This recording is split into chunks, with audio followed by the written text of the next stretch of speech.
rehetra ho ny tompo mbola ho aminareo indraiky ny fahasoavana sy ny famindram-po avy amin'Andriamanitra raintsika sy Jesosy Kristy tompo. Amen.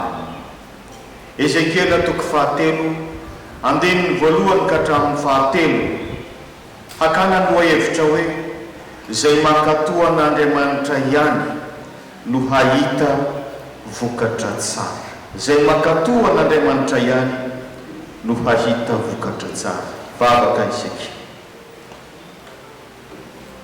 Ndreto izahay zanakao manondrika ny lohanay ray eo fa mendrika ny ankohofany ianao, mendrika ny membonnahitra, mendrika ny reharehanay natrehan'izao fotoana izao fa ampoanay ny fahasoavanao ary mahasoa anay ahitanay vokatra tsara no mankatoanao eto amin'ity tany fanalovana ity. Avia vokiso amin'ny teninao izahay, vokiso ny kibonay, ny taovanay, ny eritreritray, ny fonay sy ny fanahinay rehetra. Amin'ny anaran'i Jesosy Kristy ilay teny tonga no fo. Amen. Mbola hoahoatrany aneny tompo riava. Ezekiela toko 7 andininy voalohany ka hatramin'ny 7. Raha marina manomboka amin'ny toko 8 amin'ity Ezekiela ity ka hatramin'ny toko 7 andininy 7 dia mitantara ny niantson'Andriamanitra any Ezekiela ho mpaminany. Niantson'Andriamanitra ny Ezekiela ho mpaminany. Mbola tany am-pahababoly sy any Babilôna iraka ankehitriny izany, tany amin'ny taonjato fahaenina talohan'i Jesosy Kristy izany. Nataon'Andriamanitra nahita fahitana izy, vision, dia mahita tarana mitsotra mankany aminy, dia hitanan'io mitondra korona taratasy, rouleau teny frantsay, dia nivelava teo masony, dia hitany fa misy telo milaza loza satria mafy fo ny zanak'Israely izay aniran'Andriamanitra ny Ezekiela. No misy koa ny teny izay asain'Andriamanitra ambarany Ezekiela amin'ny zanak'Israely efa niodina tamin'Andriamanitra izany. Noho izany dia tsy moramora miasa ny Ezekiela mpaminany. Tena sarotra, olona efa miodina tsy mety iaina no anirahana azy. Saingy izao kosa vitany ny fanompony, vitany soamatsara ny fahotona, ary ny teny fanalahidiny fahombiazana dia ny fankatoavana. Noho ny fankatoavana an'Andriamanitra dia nahita vokatra tsara izy tamin'ny fiainany sy ny fanompony. Inona ny fahamarihana voalohany? Izay mankatoa an'Andriamanitra dia tsy mba mpanara-dreny rano fotsiny. Izay mankatoa an'Andriamanitra tsy mba mpanara-dreny rano fotsiny. Ao amin'ny toko 7 dia ambara Jehovah'Andriamanitra fa ny zanak'Israely dia vahoaka mpiodina. Izy sy ny razany dia samy efa nanota tamin'i Jehovah mandraka androany. Efa manana fomba fiaina hafahafa tsy araka ny sitrapon'Andriamanitra intsony. Ohatran'ny renireny rano be reny zany ilay vahoaka, efa zao ny fomba fanao. Ka raha ianao no manohatra an'izany dia ohatran'ny hoe aningana hatrehan'ny be somary ary mety hadivan'ny olona azy. Ary atrehantsika izany amin'izao andro izao efa mihavitsyanisa ny kristianina mpanaradian'i Kristy. Tahaka ny misy rivotra mahery, tahaka ny renirano mahazo afangalam-pandeha avy any ambony any, mandeha amin'ny lalana ka mila miambina tsara tsika. Eo amin'ny fianambolana zany zao raha misy olona tsy te hahita olana ka amirahatelo izy dia zao aleo manaraka an'le renirano be, aizany falehan'ny olona rehetra dia mba mandeha ny fotsiny. Rehefa hoe lamody ny zipo hatrany am-potipe dia sao dia ataon'ny olona tsy maharaka dia tsy maninona fa dia andao ihany, tsy maninona fa misotro daholo ny olona ampiasana fa sao ataon'ny olona tsy manana fomba eo. Dia efa fitsaram-bahoaka izao ny lamody karaha faravaratsy ny mba mitazana fotsiny. Tena sarotra ny zany hoe manohitra renirano zany revany sapo zany Ezekiela rehefa nilazan'Andriamanitra hoe efa niodina daholo ny zanak'Israely ka nitenenany hoe fa ianao kosa miaino azy dia naninona miaino izy sananohatra n'izany hoe fironany be sy ny maro zany zay rehefa mbaraka hoe manohitra renirano fa tsy mba mpanara-drenirano contre courant no teny frantsay tsy ny olona rehetra ny mahavita an'izany ny renirano masy dia fantatsika fa tsy maintsy mikorina misy hery ny afaka any ampandeha fa hany ambony any ka zay rehetra eny amin'ny lalana eny tsy mioropaka na zava-maniry na inona rofo manaraka azy zay maivamaivana rehetra koa zany dia fa rofo manaraka azy tsy manasafidy amin'ny fiainana fa dia rofo fotsiny eny ka tsy ny olona rehetra matohitra amin'izany zany hoe nager contre courant na ramer contre courant no ny fitelina iaina baraka rehefa nany hoe mioriky zany hoe lerenirano makatia ianao iverinao any an-tanàna mamoy ianao tsy maintsy mampomafy ary nahampomafy anao mila mahijery koa aiza le lalana tianana fa raha zany mbola ohatrin'le renirano mivalana ihany sika zany zao le atson'Andriamanitra tsy mpanara-drenirano fotsiny mila hery zany araka nambarako anao tsy eritsandy nefa fa herim-panahy ary io la iarabako nasany apôstôly toko voalohany amin'ny fabalo azo herenareo amin'ny latsarany fanahy masina koa tsara vanao zany fa omena Andriamanitra hery anao atohitra amin'izany hoe onjany ny renirano onjany fiainana rivotra mitsoka mafy amin'ny fiarahamonina toironan'ny olona kanao mavita mandeha manohitra amin'izany makany amin'ny vavady ety fa tsy ny vavady malalaka fa marina fa zay makatoan'Andriamanitra dia mitombo fahatok isanazy zay makatoan'Andriamanitra mitombo fahatok isanazy so ny mbalaza mandeha voalohany sy faharoa rehefa tao anatin'ilay fahitana na vision araka ny fanambarako an-trano aroa izy tanykeo ry zanak'olona hano zay hitanao hano ty orona taratasy ity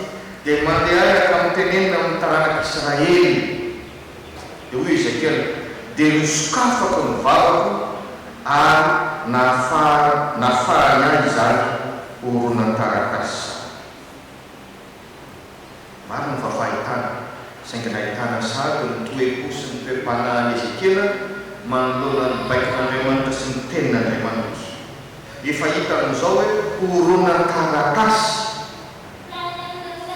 raha ny marina zany tsisy mihinana taratasy zany sika tsy dia fihinana zany fa mahavarina nosokafany Ezekiela ihany ny vavany satria Andriamanitra no miteny nosokafany vavany fa mahatoky an'Andriamanitra izy makatoa an'Andriamanitra izy ary efa mainka nahita soa izy vokatro zany le fankatoavana zany tsy hoe satria fantatro ny vokatro io dia makatoa fa makatoa satria Andriamanitra no miteny ndraindray vokatra mbola tsy fantatro ao ambadika ao fa no ny fankatoavanao dia ampahitan'Andriamanitra tsy akozina ianao notsapan'Andriamanitra tahaka zany ry Abrahama nangatarany Abrahama mao atao fanatitra Isaka zanany efa fantatra Abrahama koa fa tsy fanao zany fa raha izay ny tenin'Andriamanitra sy baikin'Andriamanitra dia io mananao amin'izany izy fa tamin'ny ora farany moa vao nisakan'Andriamanitra tamin'ny ananany anjeliny fa noho izany fankatoavana avo leka izany dia nasarak'Andriamanitra ho amin'ny toerana ambonindrindry Abrahama tonga ray nino izy ka mampieritreritra asy anao zany hatraiza ny fankatoavantsika n'Andriamanitra rehefa misy anson'Andriamanitra hatraiza ampitombo izany fatokisanao n'Andriamanitra zany rehefa hoatin'Andriamanitra amin'ny zavatsarotra ianao ka mila makatoa azy aoka tsy be fanontaniana na be ahiahy fa mandeha misy vokatso ao ambadika ao raha mahatoky azy hoe lasa mitombo ny fitokisany Ezekiela raha maolo zany dia mbola hoe okaloha antaniny fianakaviana, okaloha antany mampianatra antany olona mahay a, dia lasa hoe mampisarasana atsika ny momba an'Andriamanitra, ny tenin'Andriamanitra, ny fanomponan'Andriamanitra.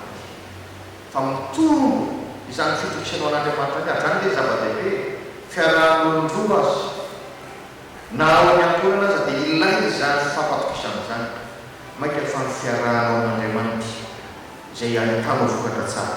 Fahavarena fahatelo, izay mankatoa an'Andriamanitra dia mahita tsirony amin'ny tenin'Andriamanitra, mahita tsirony amin'ny tenin'Andriamanitra. Ny voalaza mandeha fahatelo, aroa izy tamika, ry zanak'olona vokiso ny kibonao, fenoy ny orona taratasy nomeko anao ity ny tsinainao. Dia namary indray izy kely, ny inanao ka mantao ambavako toy ny tantely izany. Efa ao ilay fitokisana vokatry ny fankatoavana dia nanjary mahita tsirony amin'ny tenin'Andriamanitra. Tany milazanao fa misy olona sarotra be amiko zany hoe miavaka baiboly zany, tena zavatra tsy azo eritreretina mihitsy zany hoakaty am-piangonana ian'ny tenin'Andriamanitra zany. Raha mbola manofo olombelona nofo ampandrahantsika, tsy zany ny zavatra mahafinaritra atsika, tsy zavatra mahafinaritra mihitsy zany. Makany amoron-ranomasina manao kilalao sangatsangana, zany no mahafinaritra amin'ny nofontsika. Fa raha ianao mba lasa hoe hafahafa lasa makaty am-piangonana mandray tenin'Andriamanitra isan'alahady dia efa misy asan'ny fanahy masina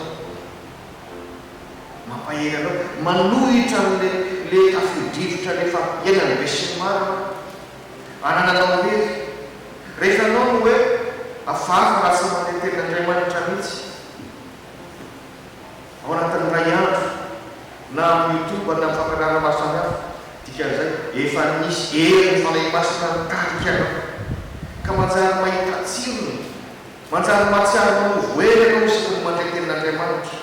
Zava-dehibe aminao zany hoe misy fampianarana momba ny tenin'Andriamanitra, hamonjy izany anao, misy fiofanana, misy fandalinana momba amin'ny tenin'Andriamanitra, dia masamy matary fotoana amin'izany ianao satria misy tsirony aminao zany. Hoy Ezekiel hoe toy ny tantely mantao ambavako. Azanky sary zany dia nampatsiavan'i Jesosy Kristy ao amin'ny Jaona toko fahaenina dia mifiraika amin'ny dimapolo, izao no mofo velona izay nidina avy tany an-tany, raha misy lena ty mofo ity dia ho velona mandrakizay izy. Iny moa dikan'ireo tena ampidirina any anatinao mihitsy ny dikan'ireo hoe hoaninao vokisanao mikebonao. Zay misy riavana, raha tsy tena iainantsika, itokisantsika, ny sakafo hoantsika izao dia itokisantsika matoa dia tsika ambavao. Samy sarotiny amin'izany tsika tsika ihany mizaka ny vokadrasiny raha sanatria sakafo tsy mahasolo ampidirina ny vava. Eto zany rehefa sary dia milaza hoe tena ataovy mahavoky anao rehefa voky ny tenin'Andriamanitra tsika, tsy mila zavatra fa tsy mahasolo zany. Ary zany no mampianarana Ezekiel alohan'ny anambara amin'ny teny efa nomanin'Andriamanitra ny aloha Ezekiel hoe reo tsy mila anao sady tsy miainao fa za maniraka anao ihany mandehana teneny izy mahavokoa zany miavana. Ary mila eny Ezekiel amin'izany araka nambaraka hoe sarotra zany satria voalaza ny tenin'Andriamanitra hoe mafiatrika rehefa ao, mafiandry, mafo, masika fijery, masika fiteny, masika fietsika. Fa mandehana ihany ianao. Raha tsy voky ilay tenin'Andriamanitra sika, tsy afaka miasa, tsy afaka manompo ao anatin'izany tontolo izany. Faefatra sady farany, izay mankatoa an'Andriamanitra mahay misedra zava-tsarotra. Izay mankatoa an'Andriamanitra mahay misedra zava-tsarotra. Feno zava-tsarotra ny fiainana nalovantsika ety. Na mpianatra anao na mpiasa, na ray aman-dreny anao na zanaka na zoky anao na zatra. Ary sarotra hoe nasaina mihinana taratasy Ezekiel dia mitovy zava-tsarotra zany. Mety misy amintsika angamba amalibotana hoe zany dia tsy hanao an'izany mihitsy. Zava-tsarotra tokoa zany. Ary tsy misy zany hoe tontolo mora iainana izany aty amin'izao tontolo izao. ety am'vaotolo zao natanareo fahoriana ny ten'Andriamanitra nefa matokia zao efa naresy zao tontolo zao tsy moramora le tontolo ananan'i Ezekely ny filazany azy ny andininy fahafito fa antanan'Israely dia tsy mety miaino anao satria tsy mety miaino ahy izy mafiarina sady maty ko olona tsy tiaka ataon'Andriamanitra raha nimarina tiavana mitady raha ihany ty mitony filazany sary ty ny olona rehefa mbola tsy nandrain'i Kristy dikan'izay mbola mafo izy zay Andriamanitra raha tsy hainony tsy atahorany teo mainka fa izao sy anao raha olombelona dia za tsy hoany za tsy andeha za tsy andodo barabarana ary tsy mahagaga raha Alonso lahy nandositra nakany Espaina raha nirahanao an'olive izy tena sarotra fa mahavariny Jehovahandriamanitra fa mandehana ihany ianao fa izao nomba na dia rongony folo lamonja aza ny apôstôly rehefa nandeha ihany dia niparitaka manerana amin'izao tontolo zao filazantsara mahita vokatra tsara izy nefa mifankatoavanao an'Andriamanitra dia miombana fahitanao fahasoavana ahitanao tsy apozinao fa hoe misy vokatra tsara misy zavatra mivadika ao be ny olo malaza ao soratra masina raha tsy laza fa tsy ry Abrahama efa milamina tsara tao an-tanàna nodiny an'Andriamanitra mandeha any ianao mianga hoentoka any amin'ny tany zay mbola tsy fantatrao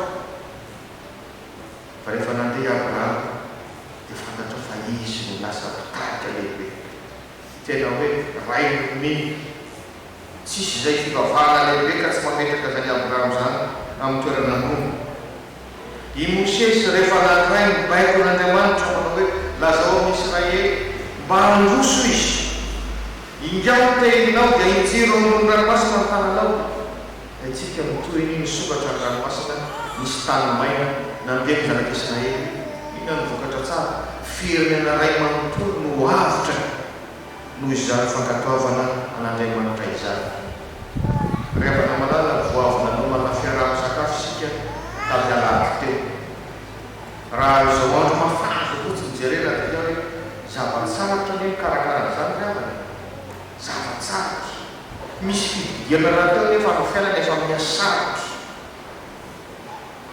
olona marobe tsy maintsy entanina anao raharaha mandritry ny roa andro farapakelina zay efa fantatra ny io fa tsy homora ny raharaha dia efa fantatra ny io zay takatra saina hoe sady betsaka no sarotra raha maolombelona mihitsy ny tena tsy hoe matianina amin'izany dia hoe hitana raharaha itsy ny trano zay mofenona dia mbola lehibehibe ihany fa rehefa noentina mapaka rehefa samy nakatoa an'Andriamanitra rehefa samy nakatoa fandaminana ny tsiraray mahagaga rehefa feno trano vita ihany le raha be lehibe misy fifaliana ary varina ny olona tsy mpivalaka zay tokony atao mahavita zavatra ny kristianina mahay miray ina mahay miray saina mahita vokatra tsara tsika tsy mbola raha mbola telo andro efa hatrandro melohan'ilay tena zozy mbola tsy hitanao hoe inona ny vokatra fa dia mifanaiky nandao tsika fa asan'Andriamanitra zao maherezany hafa zay no afatra ho anao makatoavan'Andriamanitra asa mionona vo zavatra kelikely efa hita sy fantatra foana sahia manao dingana lehibe fa zany miaraka amin'Andriamanitra raha mbola araka ny sitrako n'Andriamanitra andehananao lavitra ninninona fahasamotana sahia makatoa an'Andriamanitra sahia mandroso araka izay fa tenena tamin'ny zanak'Israely dia ho hitanao fa ahita vokatra tsara ianao fa n'Andriamanitra irery ny voninahitra ho aminao any ny fahamarinana zany. Amen.